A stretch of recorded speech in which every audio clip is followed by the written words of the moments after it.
Jadi harganya tarifnya begini dan itu membuat orang matanya jadi terbelalak untuk terus mengikuti.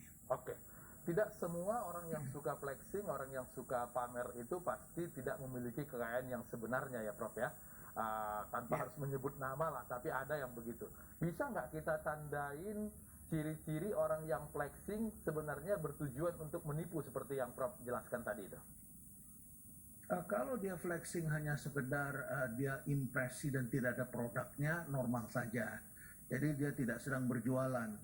Tetapi kalau dia sedang berjualan, ada sesuatu yang mereka tawarkan dan itu adalah efeknya pada investasi. Apakah itu tadi adalah ada kaitan dengan uang, kripto, investasi ya. Terus kemudian juga kadang-kadang ada namanya tanah, emas, ya, mata uang asing. Itu banyak hal yang harus kita waspadai, tambah lagi dengan ada course-nya, ada pelatihan yang harus kita ikuti untuk bisa menjadi member, dan membernya itu kemudian ada sebutan privilege, ada sebutan apalagi platinum, premier, ya, nama-nama yang membuat kita merasa diri kita adalah orang terhormat. Nah, biasanya mereka juga menggunakan motivator juga biasanya begitu ya, dan motivator ini kemudian memotivasi kita. Coba perhatikan ada iklannya Matt Damon yang sangat populer itu ya. Itu di sebuah toko kripto, dia Matt Damon dengan mudah mengatakan fortune favors the brave. Dia mendorong kita untuk berani. Bayangkan coba, terang aja kita bisa rusak begitu ya, bisa kalah begitu. Karena yang disuruh kita berani begitu. Padahal ketika kita mau mendapatkan sesuatu kita harus belajar, kita harus kenal dulu. Kita kalau mau menyeberang sungai, ya kita harus tahu ada buayanya atau tidak di dalam sungai itu, baru kita nyebrang begitu. Walaupun udah kita lihat ada orang yang berhasil lewat, tidak serta-merta kemudian kita harus percaya bahwa tidak ada buaya di sana, gitu ya Prof?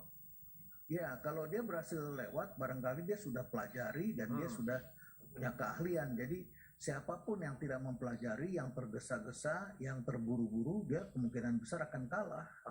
Ya, Prof, ini kan bisnis. Biasanya orang-orang yang seperti ini etikanya hampir tidak ada empatinya. Berarti bisnis yang model seperti ini sebenarnya bisnis hanya sementara. Bagaimana kemudian kita supaya kita tidak terperangkap dengan orang-orang yang flexing demi meraih simpati kita tersebut?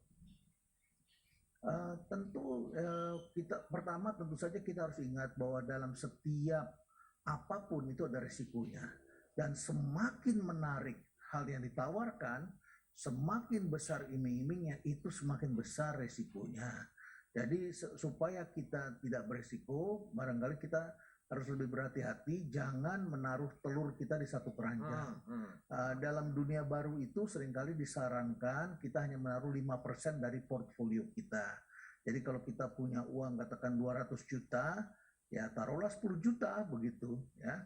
Jadi jangan taruh semuanya kita ke situ. Mula-mula kita taruh 50 juta, kita senang, dapat dikasih untung. Setelah itu kita jual semuanya, kita taruh di situ ya, untung kita. Jadi kita harus mengkalkulasi risiko. Semakin menarik itu semakin besar kemungkinan jeratan-jeratan itu ada. Oke, baik. Prof, sangat mencerahkan. Terima kasih sudah berbagi di Ainus Prime. Terima kasih. Selamat malam. Ya, selamat malam Bang Latif.